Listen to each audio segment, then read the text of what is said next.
I think I just want physicians to remember that we are empowered. We are experts just by nature of the degree we've earned. And now let's go out and do something even more significant with it, right? Because in a closed exam room door, you have a one-on-one impact. But when you take that out to the virtual airwaves, you can have a one on millions. And so just let that sink in and feel empowered by the power of online.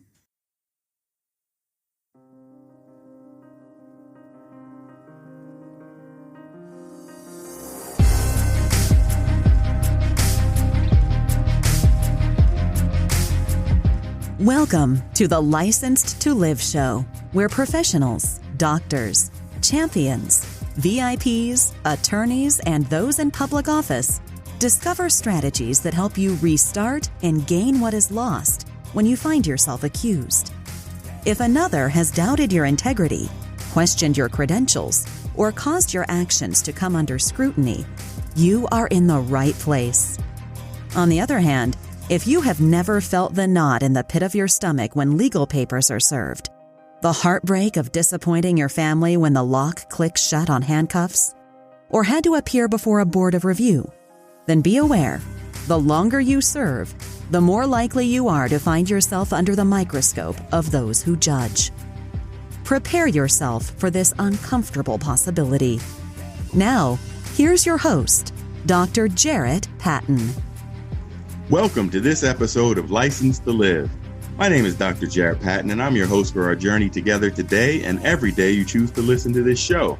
If you or anyone you know has been dissed, please invite them to join us along this journey. Just go to anywhere you find podcasts and subscribe to Licensed to Live.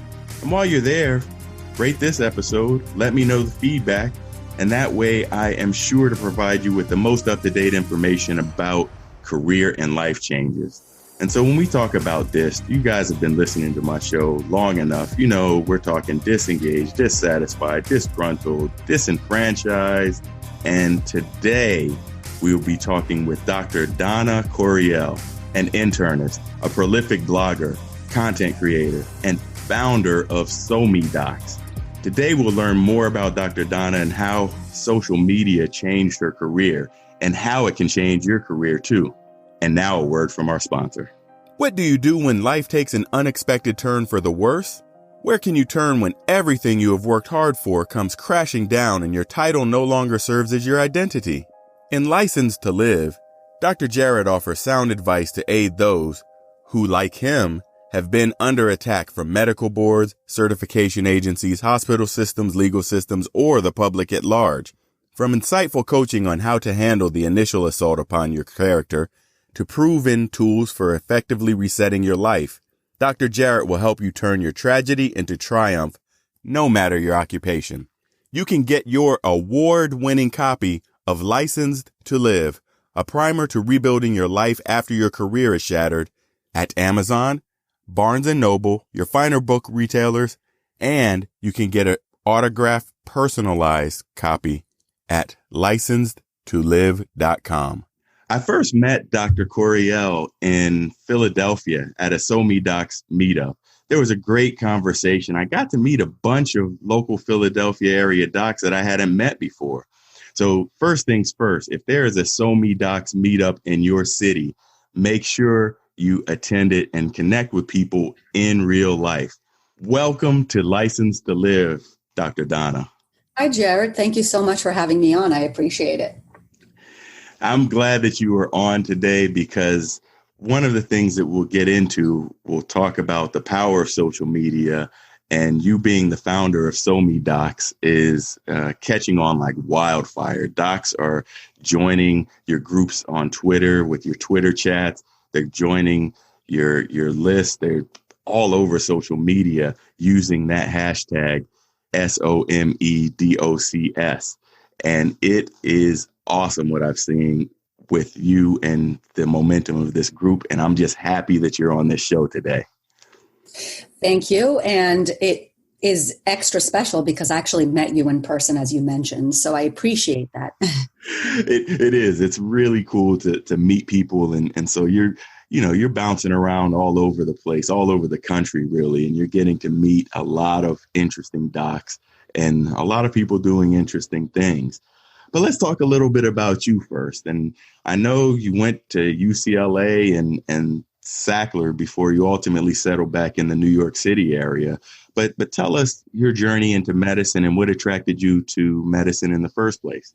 I had a pretty standard childhood in terms of the sort of classic story of my parents and I actually immigrated to the United States at age 10. I was an immigrant. And so we were an immigrant family. My parents really pushed me to work hard and to succeed. And so I did.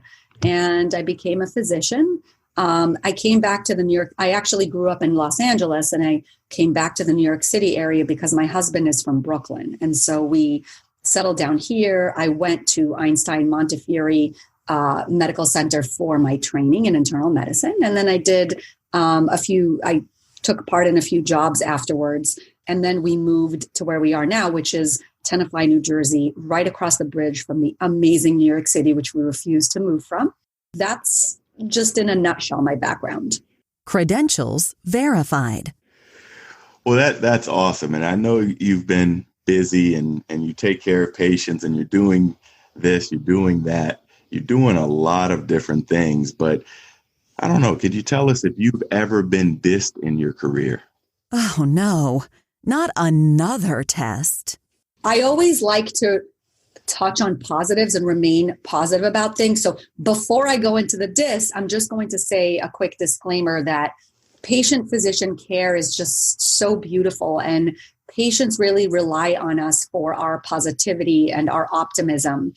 So before I go into the diss, I just needed to say that. But the biggest diss I can think of is maybe the concept of blaming. I think that healthcare is really changing its face. And there's a lot that doctors are sort of pushed to do right now. And we are feeling more and more frustrated. And there's a lot of blame coming in from all sides. And we're sort of finding ourselves stuck in the middle of all the blame, and we are frustrated. And I think that this is contributing to a really wide burnout. Blame is huge from every direction. And I feel like I'm not the only person who feels dissed by this blame, because as physicians, we choose to go into this profession because we love to serve, we love patients, we want to heal, and we want to do it on our terms, on the terms of the patient-physician relationship. And I think that's completely changing, and people are having a hard time understanding that and also coming to terms with it. That's a huge diss for me. That's a big problem, because I think using the word blame and having people shoulder that, because a lot of times as docs, people are walking around clinics and hospitals and they're carrying a lot of weight on their shoulders to begin with. But the blame and those finger pointing incidents often come back to the physician, whether it was something intentional, not intentional, or something completely that was just collateral. And it just adds one more thing onto the burden of patient care and trying to do what all of us wanted to do in the first place, is take care of patients and have people healthier and happier. So I like your link to burnout, because a lot of people they're just feeling all of these additional pressures. Some of them are manufactured by the system in which we work, and some of them are kind of self-imposed, and a lot of our own personal feelings get wrapped up in this. So I am glad that you added that in as a word and as a theme, because blame is huge.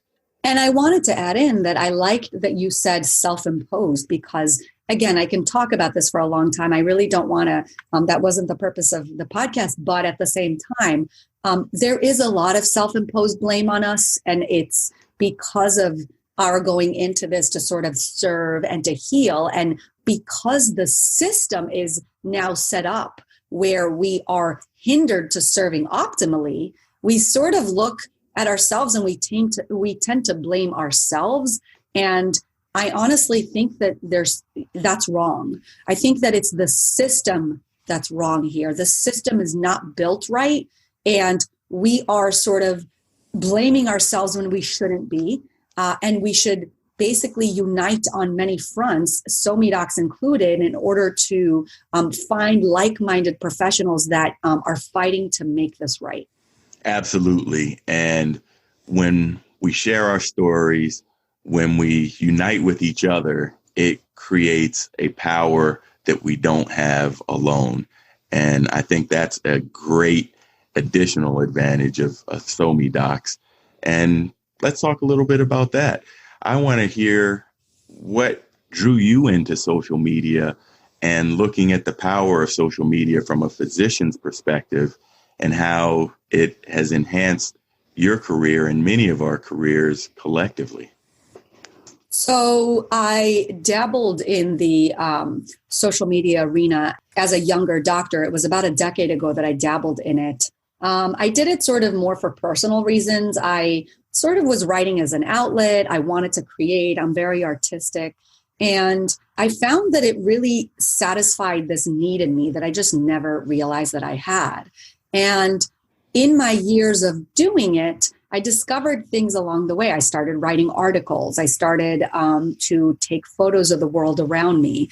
And I began to realize just how far the reach was for the content that I was creating. Before I knew it, it started to actually open career doors. I knew from the get-go that social media was the future of communication. It was just very hard for me to put my all into it because medicine did not accept it. Medicine still doesn't really accept it because healthcare is sort of complicated, right? We've got HIPAA and we've got other privacy issues and we've got our pride. And so social media is not traditionally sort of accepted in the field of medicine. And so that was a big push for me. But the more I did it, the more I realized just how powerful it is and that I sort of had to push forward if I wanted to make a change. I opened SoMe, and when I say open, I'm referring to a Facebook group that's a private group for physicians at the time. This was about 3 years ago. And the intention was to have like-minded doctors who wanted to use the online world to make an impact, whether it be to grow their voices or to grow a business or to connect with other doctors and network on ideas. But I wanted there to be a space where people could freely do that.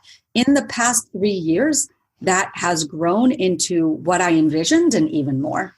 It is amazing the amount of physicians that are connected. And all of you guys check out the show notes because we will have links to everything as far regarding SoMe there, from websites to the Facebook group and even Twitter links, because I know that you host a Twitter chat every Wednesday evening as well.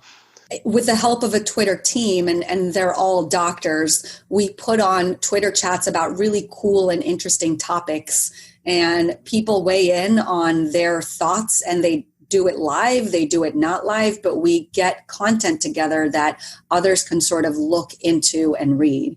And so that's one facet of social media, of SoMe is the Twitter platform, which is open to the public. I'm also growing.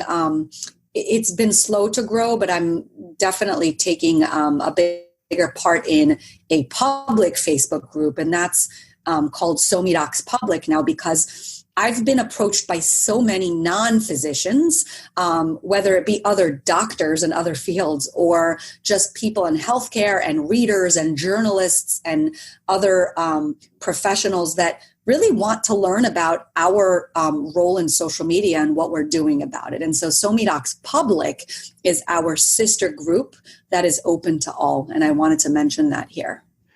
Well, that's great. So check it out for all of you listeners. There's some for physicians, there's some for everybody else. So you'll be able to see what's going on and what people are talking about simply by joining these groups.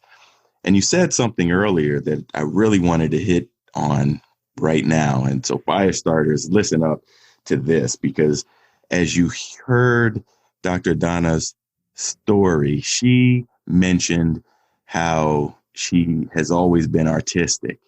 And if you look at her website, you look at everything she does, you definitely can see she's a creator and she's extremely artistic. And the world of traditional medicine doesn't always let you express that in the way that you feel. So I imagine there's always an internal conflict with having that artistic and creative side. And for those of you out there, there's always some other interest and some other gift and some other passion you may not be able to express in your traditional sense, which is why Dr. Donna went on to do something different or in addition to her clinical work, because she's able to express and create and use her gifts in a way that you're not taught in medical school or residency or anywhere else in your training. We're just kind of taught to stay in hospitals, stay in clinics, keep seeing patients, and that's all you need to know. And she's figured out a whole nother world out there in regards to her creativity and artistic talents that she's able to spread her gifts with a lot of people.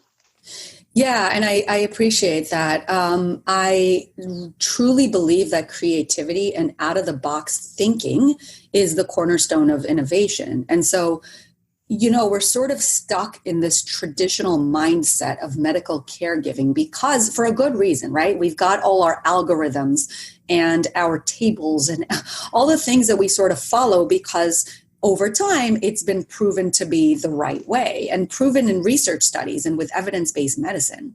But at the end of the day, it takes for us sometimes to take a step outside of those boxes and to think differently to discover new things. And so that's really important for me. And I think that sort of drives me forward. And I've actually experienced some really cool things using that sort of thinking with my own patients, not because I try anything that's, not approved by science, but because definitely as an internist, those relationships are made better when you apply out of the box thinking. So there's utility in that in both medical practice and the online world. And when I say the online world, I mean if you're trying to reach your target audience in sort of approaching them in different ways, because nowadays you've got to be different to catch the attention of the general public. Absolutely.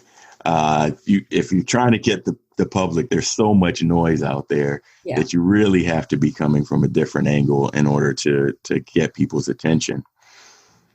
Well, could you give us a couple of reasons why you think doctors should be on social media? Because I know in the past, people kind of steer doctors away from social media saying, oh, you might get out there, you might do something or be attacked or said things. And well, yeah, you might be attacked. I know you've been attacked. I've been attacked, but there are a lot of positives out there. So what are some of the reasons you think doctors should be on social media? Yeah, there's a ton of reasons. So the first and foremost is to establish a voice for yourself, to brand. And I lecture on that regularly, why every physician needs to brand, and specifically to brand for themselves. So I won't go into that right now, but that's huge. So developing a voice for yourself online is important because you want to create content that basically tells the world what you're good at, right? You're establishing your expertise. Another reason is because your voice helps to squash pseudoscience, because there's so much BS out there that's not scientifically proven. And again, while we want to sort of explore the creative and out of the box, I'm all for that. There's also dangers in spreading pseudoscience and spreading scientifically untruths. And we see that with epidemics of preventable diseases and just a lot of fads that are dangerous. Another reason is because we're just really motivated and smart people. And so can you imagine all of the world of business out there and innovative ideas and things like that we could contribute to, but we just don't have the space to do it or the opportunity. We're also super busy in our practices. So if we actually establish a brand and we get our voices and our ideas out there, then we can actually make a difference in that realm and be more front and center with the scientific innovations that are made. So that's another thing. Another one is hobbies. So doctors, like we said, are burning out. And so social media and the online world now gives you the opportunity to see what's out there. Taking photographs and doing a lot of things that are out of the box, and you would not normally be familiar with them if it weren't for groups like SoMeDocs. And then another thing is just connections. It's networking. It's talking to people and figuring out what maybe you can advocate for, or where other groups are and who you can sort of connect with to amplify your voice. So those are ways to sort of, those are reasons to be present online. And what I do with SoMeDocs is provide different platforms in doing it, because physicians sort of have different personalities and have different ways that they want to do it. For example, some of them want to do it privately. And so the Facebook group is perfect because you just do it with other physicians. We vet everyone that gets in there. Other people want to do it publicly. And so SoMeDocs Public is the perfect place because you may want to be heard publicly. You may want more readers. You may want the journalists that are joining that group to see that this is what you stand for in case they write an article about that. Then there's the Twitter chat where you're sort of part of a group that's topic specific each week, right? And so each week there's a different topic. And so you may want to sort of see what others are saying and then jump in here and that. And that may also help you to sort of amplify your brand and your account. So those are just a few of the reasons why doctors should be on social media. And those are all excellent reasons because, oh my goodness, actually the reasons just seem like they're endless. One that stands out to me the most is about connections. And, well, quite frankly, that's how I connected with you. And I got to have a very meaningful conversation, relationship, and it has spread since that time. And you can do that individually. And I wrote a blog on resiliency that you can find on drjarrett.com. And one of the things that you can do to build your own resiliency, because it can be built, it's not just inherent, is make more connections. And they may start off as virtual connections in social media, but so many of them turn into meaningful relationships. And it is that team and that group of people around you that will help lift you up in those times that you're having that may not be so happy. Absolutely. I absolutely agree with that, not only from personal experience, but because I see it happening in my group. And I hear from physicians who are reaching out and just expressing their gratitude for providing a safe space where we can sort of connect on the back end so that nobody has to see. And then, of course, hearing from the doctors that are benefiting from being heard from the general public and making those really meaningful connections. This is great and great stuff, Dr. Donna. Tell us, what do you have going on next with SoMeDocs? I imagine your schedule has to be extremely busy, carrying a clinical load and managing groups of thousands of doctors. So tell me, what do you have coming up next? SoMeDocs is being taken in several different directions because there's so much that the doctors within it need. And I recognized that need by sort of asking around and putting out all kinds of polls. And I'm hoping to deliver some resources that can really help physicians.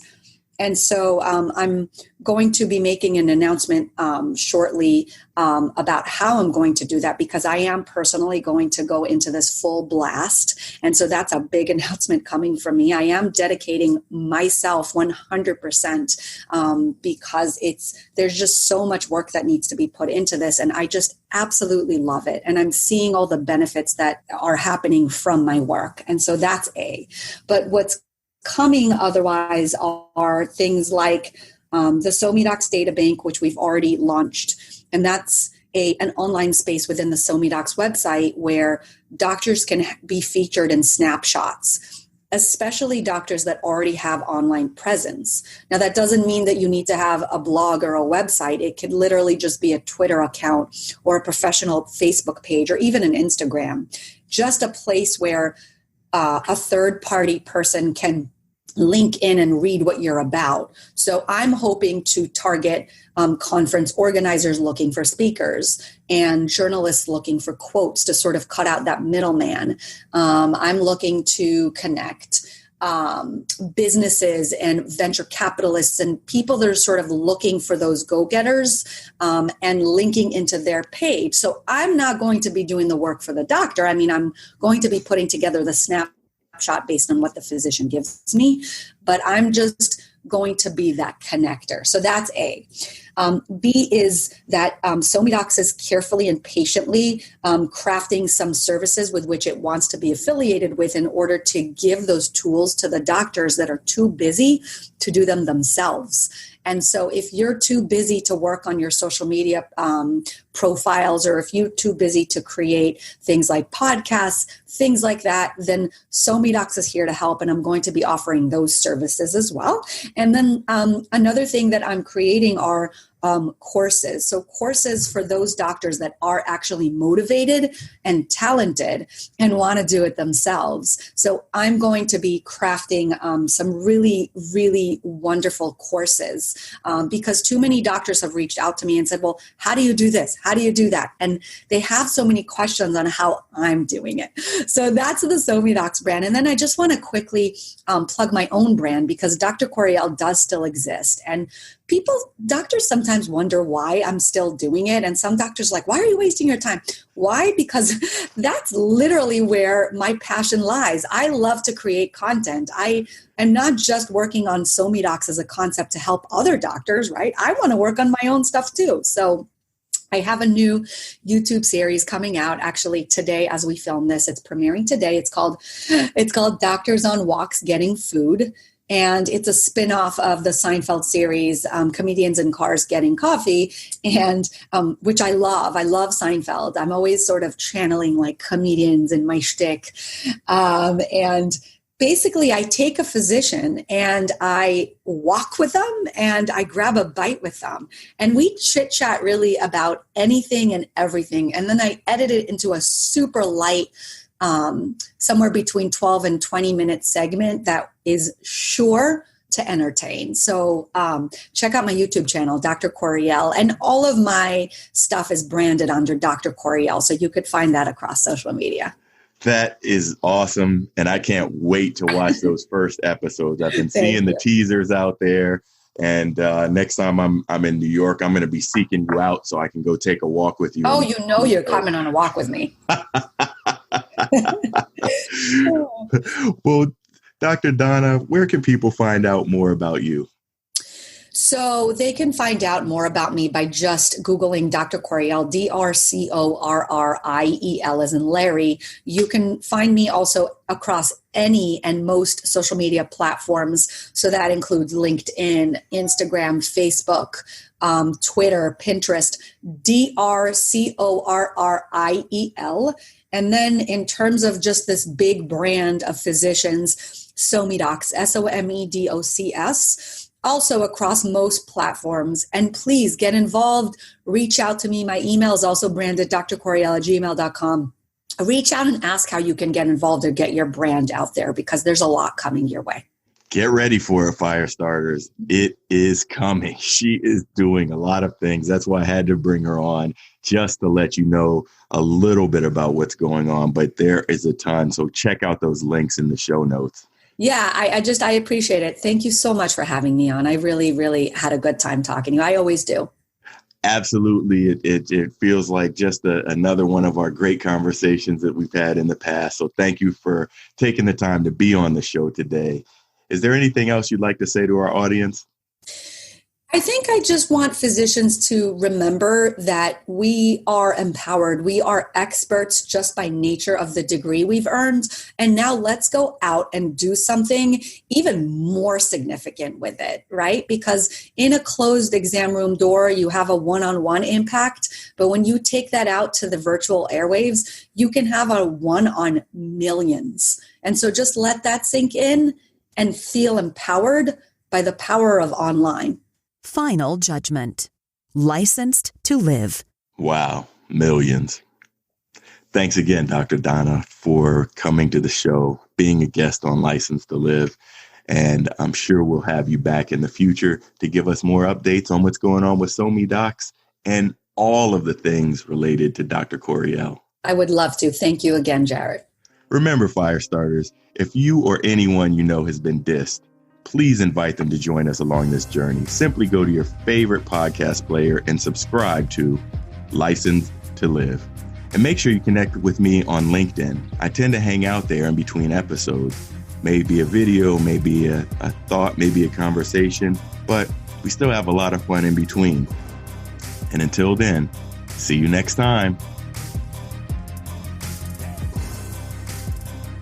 No matter how disheartening the moment of accusation sounds, how deep the pain of immobilization stabs, or how bleak your future looks, no one can take away your license to live.